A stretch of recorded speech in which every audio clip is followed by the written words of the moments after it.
Hello అందరికీ welcome to my channel. ఇవాళ నేను మా బేబీకి యాపిల్ అయితే ఇంట్రడ్యూస్ చేస్తున్నాను అనమాట. యాపిల్ చాలా మంచిది హెల్త్ పరంగా.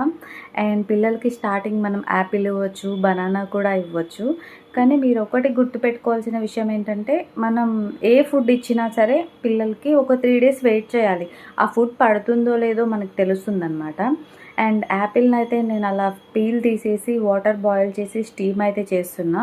స్టీమ్ చేసిన తర్వాత మీకు అలా కట్ చేస్తే అలా స్టీమ్ అయిపోవాలి. అండ్ అది మొత్తం నేను గ్రైండ్ చేసేసి అలా లిక్విడ్ ఫామ్లో అయితే ఉండాలి. ఎందుకంటే డైజెస్ట్ సిస్టమ్ బాగా అరుగుదల బాగా ఉంటుంది పిల్లలకి. అందుకని ఫస్ట్ స్పూన్ పెట్టగానే మా బేబీ చూడు ఏదో కొత్త ఫుడ్ ఏదో ఎలానో పెట్టింది, కానీ తర్వాత ఇష్టంగా మొత్తం తినేసింది. ఫుల్ యాపిల్ అయితే తినేసింది. ఇలాంటి మరిన్ని వీడియోస్ కోసం నా ఛానల్ సబ్స్క్రైబ్ చేసుకోండి గైస్. అలాగే వీడియో నచ్చితే ఒక లైక్ చేయండి. Bye guys.